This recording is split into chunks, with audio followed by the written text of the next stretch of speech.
Okay, well, my name's Iain McGregor, and I'm the academic director of the Lambert Initiative at the University of Sydney. And we do all sorts of different research on medicinal cannabis, everything from studies with cells, with lab animals, with experimental studies in humans, and with larger clinical trials. And over the years, we've done quite a lot of advocacy work as well. We're about using our science to try and be compassionate towards patients and people who are going to benefit from medicinal cannabis. So this is the perfect conference for us. And I always come to this conference and I always really enjoy it. Well, the first thing to say is that the endocannabinoid system is incredibly complex. I mean, we know about anandamide, we know about 2-AG, but there's actually dozens of other endocannabinoid-like molecules that interact with a whole host of targets in the brain and body and are very relevant to disease and health. So it's an unfolding story. And if someone says that they understand the endocannabinoid system, then don't believe them, because they don't. I can assure you, it's a work in progress, our understanding of it. But we know that within that system, there are all sorts of magical properties that are going to emerge that are going to revolutionize our approach to certain disease states. So you can't ignore it. It's a fantastically important physiological system in the brain and body. So if you're studying pharmacology or medicine at the University of Sydney, you'll learn about CB1 receptors, CB2 receptors. They're important parts of the endocannabinoid system, but there's all these other receptors that cannabinoids interact with. In fact, if you think of there being 160 different cannabinoids in the cannabis plant, it's probably only 2 of them that interact directly with CB1 receptors. A lot of them work on completely different targets in the brain and body. So it gets extremely complicated because we've got hundreds of receptors and hundreds of different endocannabinoids and cannabinoids. And if you think about interaction, it's a complex algebra to try and work out. Yes, I mean, you can look back through the sands of time, and endocannabinoids can be traced back hundreds of millions of years within the animal kingdom. So they're fundamentally important signaling mechanisms in even very primitive animals. So we work with fish, for example, and they have quite well-developed endocannabinoid systems. In terms of coevolution, I like to think that maybe humanity and the plants have a symbiotic relationship. So the plant is good for us. It provides fiber, it provides food, that provides healing. And as a result, we grow the plant. So the plant does quite well out of humanity as well. So it's a kind of win-win for the plant and the human race. Yes, I mean, it's important to think not just of the flower where the cannabinoids are, but there's other components within hemp, some of which have healing properties as well. So we've been working a bit with non-psychoactive parts of the hemp plants and getting some really quite extraordinary effects in some of our experiments. Yes, well, I certainly know in the 1950s, it was quite common to go to a pharmacy and get cannabis for all sorts of different things, and perhaps even before then and as well. And as with many countries around the world, it was President Nixon and his war on drugs and trying to get one back at the draft dodgers during the Vietnam War that led to this culture of prohibition. It's certainly a historical anomaly that you should demonize cannabis because our relationship with the plant goes back, thousands of years. Yes, I mean, there's a bit of a debate about that, and I'm certainly aware of the entourage effect, and a lot of people are very enthusiastic about that. And we do quite a lot of work seeing whether the entourage effect is real or not.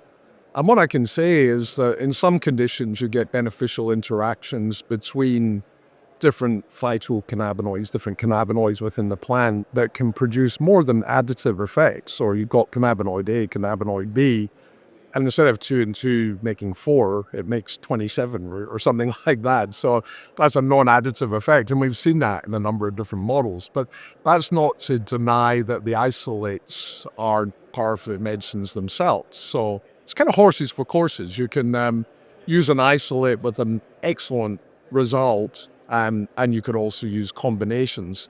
The problem with the combinations is that essentially you've got an infinite number of combinations. If you think of 160 different phytocannabinoids plus the terpenes plus other components. say you're interested in an effect on pain, where do you begin to interrogate that complexity to find the optimal solution for a chronic pain condition? It's pretty tough. Well, I think there's two things there. As I said earlier, our knowledge of the endocannabinoid system is still evolving. So it may be premature to pontificate too much about endocannabinoids. Or this is the endocannabinoid system, we know exactly how it works, and we insist that everyone study it and know about it. When the reality is that we know that there is something that we call the endocannabinoid system, but it's still something of a mystery. And what I would call for, I guess, is more research into it. And we're certainly doing that at the Lambert Initiative, and we're in touch with people all around the world who study endocannabinoids. But we're still puzzled about how it works. The best word is probably homeostasis. It's about restoring balance. And for example, if you have epileptic seizures, in epilepsy, we know the brain gets terribly out of balance in its electrical activity, and you get a big surge of endocannabinoids during that process, and the endocannabinoids help restore equilibrium within the brain. And that's our current conceptualization of the endocannabinoid system, not just in epilepsy, but in all these different physiological processes. Yes, it's tempting to think of the endocannabinoid system as a kind of universal soother, so wherever there is a problem, the endocannabinoid system comes in to try and readjust the pathology. But at the same time, it's a fine balancing act. You'd be tempted to think that the more endocannabinoids, the better, but that's not necessarily the case. And for example, obesity is sometimes associated with an excess of certain endocannabinoids within the bloodstream. So it's a balancing act. You don't want too little and you don't want too much. Well, the first thing I would say is that we're currently involved in 2 clinical trials in psychosis where we're actually using a cannabinoid, CBD, for people who are severely psychotic. So cannabinoids can actually be strongly antipsychotic. And here in Brisbane, we're actually running a trial with Professor Dan Siskind, where you've actually got the most troublesome form of schizophrenia, what they call clozapine-resistant schizophrenia, and we're intervening with a high dose of CBD. And so far, the signs are quite good that this is an effective intervention. So it's very simplistic to say that cannabinoids cause schizophrenia, because it can actually heal schizophrenia under some conditions. Having said that, there is, if you give even healthy volunteers a large dose of THC, then they may experience paranoia and panic and things that look like a bit of an acute psychotic reaction. And that's well described in the literature. And it goes for other drugs as well. I mean, if you give too much amphetamine, you get a similar effect. So it's a matter of dose. I think the statistical association is a little bit difficult to interpret. So we know that people with schizophrenia often use cannabis to try and alleviate some of the troubling symptoms of their condition, for example, anxiety, and also to counteract some of the side effects of the medications that they're giving, the traditional prescription medications. So the raised amount of cannabis in schizophrenia doesn't mean that cannabis use causes schizophrenia. It may well be self-medication. So there's an association, but we don't know which direction the causality goes in. Well, I think we're impoverished in terms of our knowledge of a lot of the minor phytocannabinoids. For example, we just had a very successful clinical trial with CBN, and at a dose of 300 milligrams, we got a really good effect on sleep in people who had what's called primary insomnia, which is clinically diagnosed sleep disturbance. And CBN went in and got them to sleep much faster, and they felt much better the next day, and their self-reported sleep is better. And that was a placebo-controlled trial. So we need more trials like that of things like CBN, CBG, CBDV. I mean, the list is endless, and clinical trials are expensive. So trying to work out what to do with that and what to prioritize is something of the challenge. But certainly CBN and CBG, and I think CBDV as well, are worthy of further investigation. CBDA as well, the acids. I think there's a strong signal for CBDA and nausea, and I'd like to see more high-quality clinical research around that. Yes, I mean, we have worked on so many different conditions. We've done trials in chronic pain, we've done trials in osteoarthritis, spinal cord injury, psychosis, anxiety, depression. And yeah, I think probably more than 25 different clinical trials we've been involved in. And that's only scratching the surface of what's possible. The thing that seems to be emerging as a bit of a pattern is the use of very high doses of CBD. So CBD is often dosed at 50 or 100.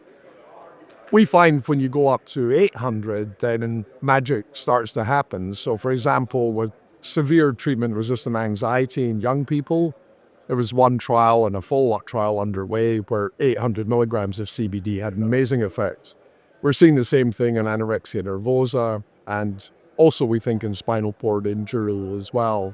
And there'll be other results in psychosis that will be coming out soon. So this is one of the problems, that to dose 800 milligrams of CBD per day is quite expensive. It's not a cheap cannabinoid.